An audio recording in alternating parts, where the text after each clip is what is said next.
and welcome into another edition of the Nashville Native. I'm your host, Justin Hawkins, and I am the Nashville Native. This is your weekly reminder that here on the Nashville Native, we talk all things Nashville sports, but we also want your suggestions on any out-of-market sports topic that you may have.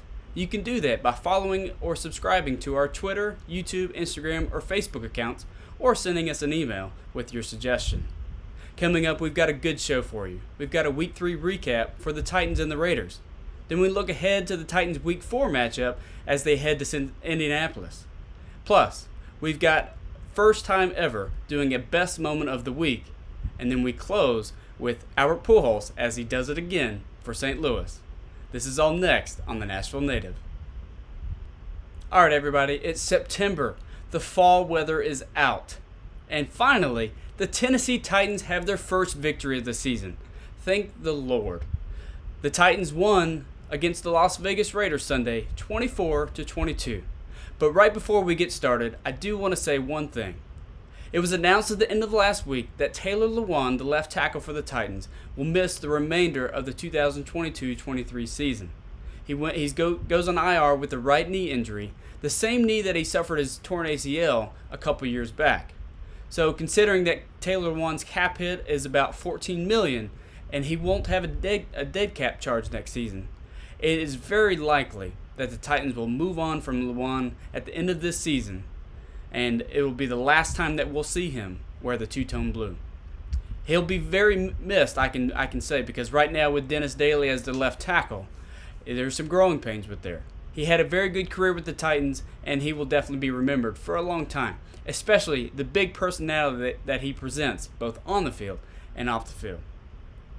All right, so now that that's been said, let's just go ahead and move on. The Titans win 24-22 against the Las Vegas Raiders. The Titans tried, it seemed like in the second half they did their best to give the game away. But with the big stop on defense and the two-point conversion at the end of the game, they did secure the win and recovering the onside kick. For the game itself, it was a tale of two halves. The Titans went into the second half with a 2-touchdown lead, up 24-10. But then they would go on to score 0 points. I mean, literally 0 points in the second half. At some point, you're going to have to look at it. Titans coaches, they won't admit it, but it sure does seem like the Titans let their foot up off the gas, and they make room for the Raiders to claw their way back. So let's just put this into perspective. It's been 3 games. Okay, you lost to the Giants, you lost to the Bills, and then you squeak away a victory against the Raiders. But let's go down to the numbers. 3 games, each game, the second half leaves so much to be desired. A narrative is trending, and what's that narrative? Well, the game plan and the execution's not there. And they're being outscored a whopping total of 57-7. That just is not going to cut it. Somehow you got 1 win out of the 3, and of course you did get blown out by the Bills, and the majority of those 57 points were in that Bills game. But look at it. Week 1 against the Giants, you were up 13-0 going into half. Okay, you were down 17-7 going into half against Buffalo in Week 2. And then you're up 24-10 against the Raiders in Week 3. But yet, 7 points in the second half through 3 games. That's just not going to cut it. What is the coaching staff doing at halftime? What are they saying to the players at halftime? The Titans coaching staff and the players, there's no execution. The play calls get slacked off a little bit. It's going to have to change. Otherwise, these victories, they're going to come very slim. And the victory total may be very slim as well. They need to have a better game plan in going in from half. Like I said, what is being said at half? You know, I don't understand it, but it's something to keep watch of as we go into Indianapolis next week. Be a good division matchup, and I will get into that in just a little bit. Let's look into the actual game on Sunday. The first 3 drives of the game were touchdowns. It was really good play calls. It was a great display of balanced football through the air, on the ground. Smart decisions from Tannehill. He got the ball to his playmakers, Robert Woods, Treylon Burks, and Derrick Henry. Let me just put this out there. If they're going to get Derrick Henry involved in the passing game and it working like it did on Sunday, I am here for it. The man, if he can become two-dimensional, that makes our offense very unpredictable and something that is going to be hard to scheme against moving forward. So like I said, I am here for it. Now, Robert Woods proved his worth on Sunday, finally. He got involved a little bit last week against the Bills, but more so this week. He had 4 catches for 85 yards. And then Derrick Henry, like I said, did much better. The run blocking was better as well. So he got some ground yardage there. He had 20 carries for 85 yards, and then he did get a touchdown, so 2 touchdowns in the last 2 weeks. He also had 5 catches for 58 yards. This is what I'm talking about. If you can get him in the passing game and it works like it did on Sunday, that makes the offense unpredictable, and it puts the offense in a good scoring position as we move forward. That is something that we need to keep going moving forward, especially in the second half, which was not really the case on Sunday. But here's my thing to Todd Downing and Mike Vrabel. You see what happens when you put the ball into your playmakers' hands? Good things obviously happen. Now, just take that into the second half, and maybe we can keep the ball rolling and keep the foot on the gas, step on their throat. Like I said, I don't understand. We have to call a 60-minute game here. And as a fan, spectator, whatever, I'm looking for that full 60-minute game call. The first half, Titans looked like, in my opinion, one of the best teams in the AFC on Sunday. Like I said it last week, the Raiders have the pieces. They're not putting it together right now, but they have the pieces. So the Raiders have a really good team in each phase of the game, but they're just not putting it together. Luckily, the Titans were able to pull out on victory there. So they were able to, in the first half, they moved the ball efficiently. They threw the ball well. They blocked well. The defense was holding their own. Now, they are giving that big yardage plays. I'll get to that in just a second. But the second half, it's just a different story and different team. It looked to prove why the Titans might be one of the worst teams. So how do you go from one of the best teams in the AFC possibly in the first half to one of the worst teams? Well, like I said, lack of play calling, lack of execution, and just giving up big yardage plays, it's not cutting it. So we need more, as a fan, as a spectator, more consistency is needed. And this team could actually turn up a good season if they continue that for second half success. So, taking away a little bit of the negatives, there are plenty of positives to take out of the game. Like I said, all for this Derrick Henry and the passing game stuff. It's unpredictable. It worked. Excellent decisions all the way around, going from Tannehill to offensive coordinator Todd Downing. Hopefully they're listening to passing game coordinator Tim Kelly a little bit more and using that passing game because, like I said, it worked. I'm here for it. Let's keep rolling that for sure. Blocking was so much better in this game. The pass blocking was so good that they allowed 2 of the better pass rushers in the game, Max Crosby and Chandler Jones, to 1 sack. The Raiders just got 1 sack in the whole game, and that is a job well done by the Titans' offensive line there. The passing game looked alive. The run blocking looked better. It still has its frustrations. There was a couple times, especially on a 3rd and 1 call in the second half, where Derrick Henry got the ball and was immediately, and I mean immediately, met by 5 Raider players. Each player in the offensive line just got blown up. So, but moving into the second half, there really wasn't much there that you could take away, except for Ryan Stonehouse and his booming punts, especially that big old 70-yarder that flipped the field. We definitely, as a fan, really need to pay attention more to that. He's become a pretty good successor so far to Brett Kern. Now, his hang time is a little lacking. The player's not getting down there fast enough, and also he's not quite equipped to get the ball and stay in the 20-yard line. If he gets it kind of the 10 to the goal line, it rolls into the end zone, so we need some more work on that. But overall, booming punts, I'm here for it. Let's go. The defense, it still needs a lot of work, in my opinion. Now, Bud Dupree did miss the game due to a hip injury he suffered against the Bills last week. And yes, I understand the injuries are not great. The cornerback situation is not great. But they have to figure out a way to give up the big yardage plays. It was not all bad, and there were some bright spots, especially Rashad Weaver. He had the lone sack of the game, and that brings his total up to a team-high 3 sacks for the season. This man continues to put his best effort forward, and it's showing, and he is showing out. When it comes to the cornerbacks, like I said, the injuries, yes. Christian Fulton came back, and did he show up and show out? He had a good display, especially on the first half there.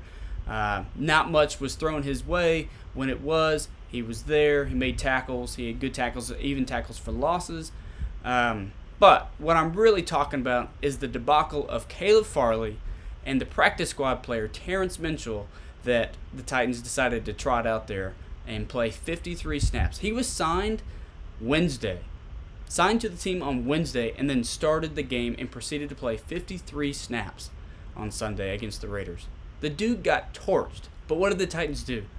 They did not put Farley in there. They just let him go. Now, Farley had a terrible game last week against the Bills, and he got benched in that game, and he stayed on the bench for this game. And I understand. I get it. You don't want to put somebody up there that's going to cost you the game like that. But what did Terrence Mitchell do? Well, if you're telling me that Caleb Farley can't at least do that, and you're comfortable with that, then you might need to reevaluate. In my opinion, that's some bad coaching decisions, but you've invested highly into Caleb Farley. First-round draft pick last year in 2021. He's healthy. You got to coach him. Yes, he's got to play better. You got to coach better. But it's time to let him ride and see what he can do. A job for the cornerback is to cover.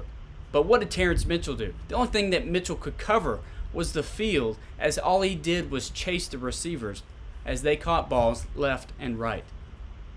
He didn't do much, especially the receiver Matt Collins, who is really not a well-known receiver, but he torched Terrence Mitchell on Sunday. Even had a touchdown to go along with it. So if it's me, I would personally rather live and die by Caleb Farley, because you've invested so highly in him. Like I said, you have to let him get reps. You got to let him figure it out. There's a reason why Terrence Mitchell was on the practice squad and no other team wanted him. I'm just putting that out there. So with all that being said, I'm really glad to see the Titans finally enter the win column, and they're going to need to keep that momentum going as they travel to Indianapolis next Sunday. Speaking of, moving on to the Colts. Titans head to Indianapolis and face Jonathan Taylor and the Indianapolis Colts on Sunday. The Colts are coming off a pretty spectacular upset win at home against the Kansas City Chiefs. It was a score of 20-17. It was really, there was no domination that was really had. It was just more a battle of the trenches, and the Colts came out on top. Jonathan Taylor didn't have very many rush yards. There was really no big receiver impact or anything like that. It was just good defense and battle in the trenches. And that's exactly what the Titans can look to expect coming Sunday. Every time that we play the Colts, the Titans do, it's a tough matchup. So it's a division game. Obviously, the Colts were expected to win the AFC South. They were predicted that way, at least in the national media. They were predicted to win the AFC South. So it's going to be a big matchup for the Titans, and they're going to need to come prepared. Their best player is Jonathan Taylor. Our run defense is not all that great, and he's going to put the Titans to the test. He's going to put their defense to the test. In week 1, the Titans were torched by Saquon Barkley as he ran all over.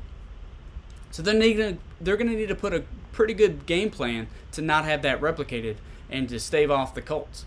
The Colts offense is really not much else other than Taylor. They have a couple receivers, but with Matt Ryan at the helm, he is older. He does make smart decisions at times, but his age has proven so far in the first 3 weeks. The Colts are entering 1-1-1, which is not all that great, but obviously the Titans are 1-2, so you can put that out there as well. Like I said, it's a divisional matchup, so it's going to be a tough any way you look at it. Going into the game, I would really like to see continuation of the first half that the Titans displayed. Well-balanced football, running the ball, throwing the ball, and pretty good defense. You give up some big yardage plays, of course, and I feel like that's honestly just what the Titans do. You give up big yards as long as you don't give up 7 points. Let them hold them to a field goal, and we're happy about that. That just kind of seems like what the Titans' mantra is. That and run, pass, punt. I don't know. Make no mistake about it, though. If the second half Titans team comes out and shows up, The Colts are probably going to run away with this. And it's probably going to be close because I don't think personally that the Colts are all that good. But if the second half Titans come out, like I said, the Titans are outscoring the second half 57-7. That's not good. So if that team comes out, it's going to be a pretty sorry showing from the Titans. So consistency is key, and especially in this game moving forward. Now, my first segment that we're going to do on this show is called Best Moment of the Week. So I'm sure you all remember the butt fumble that happened in 2012. Mark Sanchez playing for the New York Jets against the New England Patriots. So, this was the butt punt in 2012. Mark Sanchez was going to hand the ball off and decided to run up the middle. Instead, he hit the butt of his center and fumbled the ball. That was in 2012, and it has still, to this day, been a very funny situation. But now, Sunday, we have something a little similar. We have the butt punt, brought to you by the Miami Dolphins punter Thomas Morstead. We all may remember that butt fumble, but now we get to live and we get to laugh at the butt punt. On Sunday, Thomas Morstead was back up at the back of their end zone against the Buffalo Bills, and he punted the ball straight into the butt of his protector, and it ended up going for a safety. This was about a minute and a half left in the game. Fourth quarter, the Miami Dolphins are up 21-17. A minute and a half to go, and the Dolphins get the butt punt and goes for a safety. Now the Bills are down 21-19 with about a minute and a half to go. They're getting the ball back because it's a safety. What an embarrassing moment, but it's something that is going to be talked about and remembered forever. Now, luckily, like I said, it was only a safety, and the Bills didn't get a touchdown after it. And then, of course, if you watched the game on Sunday, you would remember and you would know that the Miami Dolphins did end up staving off the Bills and winning 21-19. Something that I'm going to remember, and I wanted to share that with you all, and that is my best moment of the week. We'll do another segment. If it goes well, then we'll do another segment each week following, but that's this week's best moment. So, last bit of the day. For those of you who know and watched last week's episode, I talked about Albert Pujols and him being at 698 home runs in his career.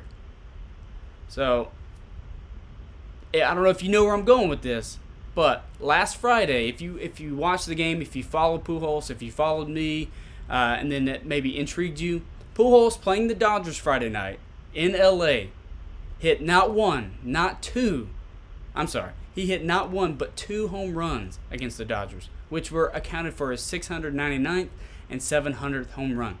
So he's done it, people. He's done it. The machine has hit 700 home runs, and all is right in the world.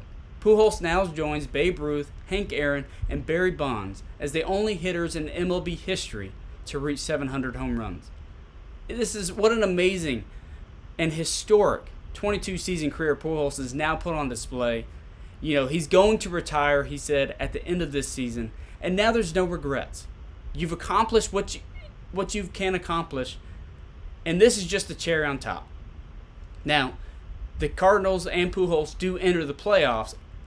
They're currently sitting 6.5 games up on the Milwaukee Brewers in the NL Central as they head into the playoffs, since this is the last month of the season. So, not saying that they're going to win the World Series or anything like that, but he's got the accolades now. There's no regrets. He can retire at peace.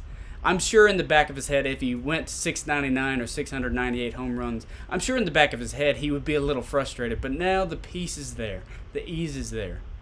So, what a story. Now, the next story that I'll be following is going to be the race for the NL East between the Mets and the Braves. They have their last season series this weekend. And right now the Braves sit just one game back. It's a story that I've been following for a while now. And we'll probably do my out-of-market sports topic on that next week, so stay tuned for that. In other news for Nashville, the Nashville Predators hockey is back. They started their preseason last night, in which they played the Florida Panthers in a doubleheader. They lost the first one but won the second one. So now that the season starts next week, we will be starting our conversations on the Nashville Predators. That'll do it for today's episode of the Nashville Native. Thank you so much for tuning in. Don't forget to follow along or subscribe to our Twitter, Facebook, YouTube, or Instagram accounts, or sending us an email for any out-of-market sports topic suggestions you may have. Thank you so much for tuning in. I'm your host, Justin Hawkins, and this is the Nashville Native. See you next time.